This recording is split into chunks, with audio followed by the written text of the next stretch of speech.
नमस्कार मित्रों।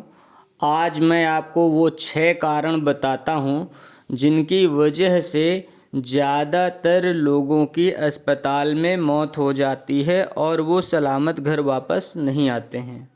सबसे पहला कारण होता है कि तुलसीदास जी ने भी जैसे लिखा हुआ है, जो पड़ा सो सड़ा, जो बरा सो बुताना। यानी कि अगर कोई चीज़ कहीं पर पड़ी रहेगी तो धीरे धीरे करके वो सड़ जाएगी। ठीक इसी तरह से जैसे पानी कहीं पर अगर स्थिर होकर के रुक जाता है तो वो सड़ जाता है, वैसे ही जब कोई ऑन बेड पड़ा रहता है, फिजिकल एक्टिविटीज़ बिल्कुल भी नहीं करता है, या उसकी फिजियोथेरेपी वगैरह से मालिश वगैरह करके हल्का फुल्का ज़रूरत शरीर के हिसाब से उसमें मूवमेंट नहीं बनाया जाता है, तो धीरे धीरे करके शरीर का पूरा पानी सड़ जाता है, ख़राब हो जाता है। जैसे गोद का बच्चा फिजिकल मूवमेंट नहीं करता, लेकिन उसकी दिन भर में 2 3 4 5 बार तेल लगा करके मालिश करी जाती है, जिससे कि उसके शरीर में मूवमेंट बना रहे और वो जल्दी स्वस्थ होकर के खड़ा हो जाए। यह कार्य हॉस्पिटल्स में नहीं किया जाता है, सबसे पहली समस्या। दूसरी समस्या सबसे बड़ी जो है वो यह है कि जैसे कि यहाँ पर हम देखते हैं कि आदमी 24 घंटे में कम से कम 6 घंटे 8 घंटे सोता है और बाकी के टाइम में वो खड़ा रहता है, बैठता है, चलता है, मूवमेंट करता है। तो खड़े रहने, बैठने, चलने फिरने, मूवमेंट करने से क्या होता है कि उससे जो ग्रेविटी होती है, धरती का गुरुत्वाकर्षण होता है, उसकी वजह से शरीर के ऊपर से नीचे की तरफ आहार वगैरह का मूवमेंट बना रहता है। यानी कि जो कुछ भी हम खाते हैं वो शरीर में नीचे की तरफ खिसकता है, फिसलता है और उतरता है, जिसकी वजह से उसमें स्थिरता नहीं आती, सड़न नहीं पैदा होती। स्थिर पड़े रहने से भी इन्फेक्शन होता है, सड़न होती है, और इसके साथ में हमेशा लेटे रहने से दूसरा कारण ये बनता है कि उसमें ग्रेविटी का सहयोग ना मिलने के कारण भी इन्फेक्शन होता है और सड़न फैलती है शरीर में। अब तीसरा कारण जानिए कि क्यों हॉस्पिटल में गया हुआ आदमी जल्दी ख़त्म होता है। क्योंकि अमूमन क्या होता है कि उसको जो खान पान चाहिए शरीर को, वो 5 तत्वों की चीज़ें पूरी चाहिए। ठोस जब तक जाएगा नहीं तब तक इस शरीर का ठोसपन बना नहीं रहेगा। लेकिन हॉस्पिटल्स में ज़्यादातर जो है ग्लूकोज ड्रिप वगैरह, वही ड्रिप बोलते हैं ग्लूकोज को, उस पर जो है उसको आश्रित कर देते हैं। ठोस चीज़ों का खान पान जो है ऐसा प्राइवेट हॉस्पिटल्स में ज़्यादा होता है और सरकारी हॉस्पिटल्स में नहीं होता है। सरकारी हॉस्पिटल्स में क्या होता है कि जब केस बिल्कुल बिगड़ जाता है नर्सिंग होमों के द्वारा, प्राइवेट हॉस्पिटल्स के द्वारा, उनको जितना शोषण करना होता है आर्थिक वे पर अपना शोषण कर लेते हैं। पेशेंट या तो मरने वाला होता है या पेशेंट की और धन देने की औकात नहीं होती, तो फिर उसको सरकारी हॉस्पिटल्स में रेफ़र कर देते हैं। तो सरकारी हॉस्पिटल्स में खाने वगैरह का बराबर व्यवस्था वो देते हैं कि खाएं भी, और ज़रूरत पड़ने पर ही ग्लूकोज वगैरह चढ़ाते हैं। लेकिन प्राइवेट हॉस्पिटल्स में खाना पीना बिल्कुल बंद करा देते हैं। यह सबसे बड़ा कारण होता है कि जो है इंसान को उसके शरीर की ज़रूरत के आधार पर पर्याप्त ठोस आहार नहीं जा रहा है और शरीर ज़रूरत से ज़्यादा तेज़ी से गलता चला जाता है, उधर इन्फेक्शन बढ़ता चला जाता है, 2 कारणों से। अब चौथा कारण जानिए कि आदमी कि क्यों जो है हॉस्पिटल में ज़्यादा जल्दी से मरता है। देखिए, जब कोई व्यक्ति सरकारी हॉस्पिटल में है तो वहाँ पर वो अपने घर परिवार वालों को देखा ताका करता है। कुछ प्राइवेट हॉस्पिटल्स वाले भी लोगों को मिलने जुलने की इजाज़त देते हैं, 1-2 लोगों की। लेकिन कुछ ऐसे हॉस्पिटल्स होते हैं जिनमें बिल्कुल भी लोगों को जाने की जो है अनुमति नहीं होती। वो अपना ऐसा प्रोटोकॉल बना रखते हैं कि पेशेंट को जल्दी देखने नहीं देते। बहुत ज़्यादा आप विंडो से देख लीजिए, या बहुत ज़रूरत पड़ने पर ही आप पेशेंट के पास, वो जब डॉक्टर भेजें तो तभी आप जा सकते हो, नहीं तो नहीं, या उसका कोई मिलने का टाइम होता है।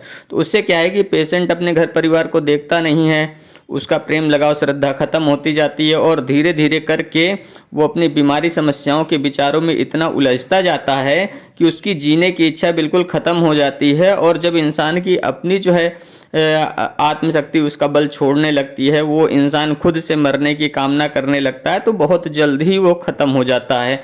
यह बहुत बड़ा कारण पड़ता है हर इंसान के जो हॉस्पिटलाइज है और अपने लोगों से नहीं मिलता, फिर उसे अपना जीवन और खर्चा परिवार पर बोझ नज़र आने लगता है, जिससे वो हमेशा अपने लिए मरने की कामना करता है। तो बहुत जल्द ही जो है उसका जो जीव है वो, अगर देवी देवता राक्षस प्रेत पितर उनके बिना बीमारी नहीं होती तो वो बहुत जल्दी से अपनी यौन में घसीट ले जाते हैं।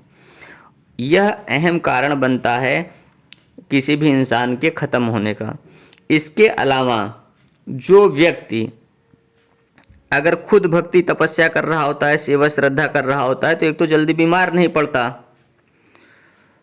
दूसरी चीज़, अगर सही पूजा भक्ति सेवा श्रद्धा कर रहा है तो उसको हमेशा आरोग्यता और सही स्वास्थ्य लाभ उसको मिलता रहता है, बाधाएं कटती जाती हैं और आयु और जीवन स्वास्थ्य बढ़ता जाता है।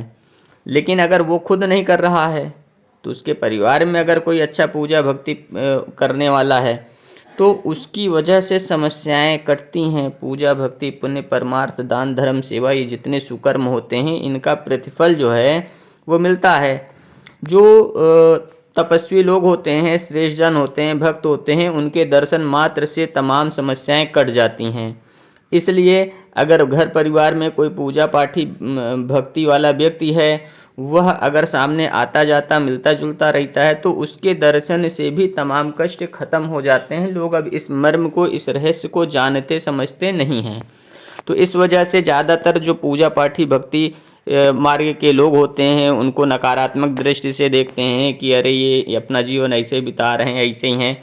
जबकि पहले के समय में जितने भी राजा महाराजा से लगा करके आम आदमी जितने भी होते थे पूजा पाठी भक्ति वाले, उन सबको सभी लोग बहुत अच्छी दृष्टि से देखते थे और दर्शन पाने पर अपना सौभाग्य समझते थे और ज़्यादातर ऐसे लोगों के नित्य दर्शन करना चाहते थे।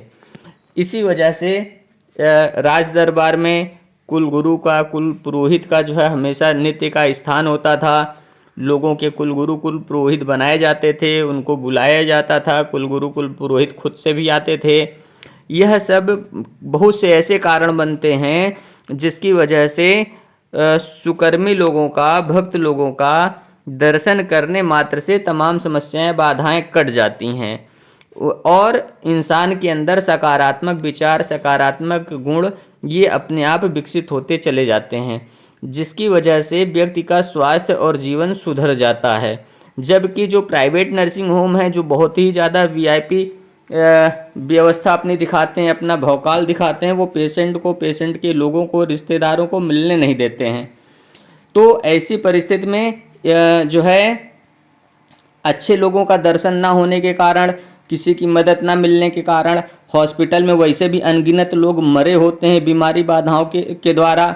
उन बीमारी बाधाओं से मरे हुए जो लोग देवी देवता राक्षस प्रेत पितर में पड़े होते हैं, उनके लिए हॉस्पिटल वैसे भी चारागाह होता है।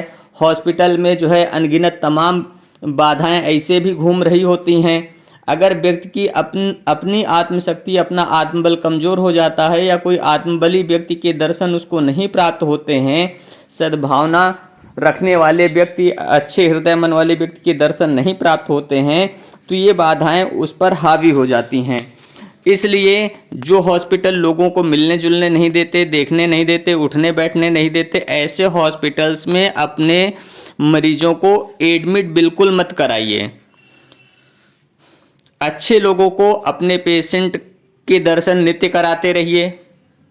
उनका आशीर्वाद मिलेगा या उनका प्रेम स्नेह मिलेगा, तो प्रेम स्नेह लगाव की वजह से आत्मा जब आत्मा के प्रति लगाव करेगी तो अपने आप जो है पेशेंट को राहत मिलेगी, उसकी तमाम समस्याएं बहुत सी अपने आप कट जाएंगी। बहुत सी केस में हमने देखा हुआ है कि जो है जहां पर पेशेंट के अपने लोग नहीं मिलते हैं, वहां पर पेशेंट की ज़रूरत से ज़्यादा जब कंडीशन ख़राब हो जाती है तब वो लोग सरकारी हॉस्पिटल्स में भेजते हैं या दूसरे हॉस्पिटल्स में भेजते हैं।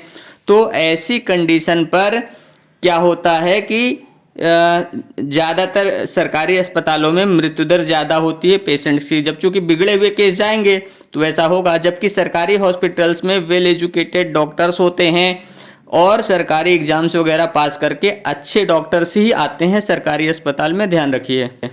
बाकी आप सब लोग खुद समझदार हैं। अपने घर में किसी को पेशेंट ना होने दीजिए, कोई हो तो उसका ख्याल रखिए। नमस्कार।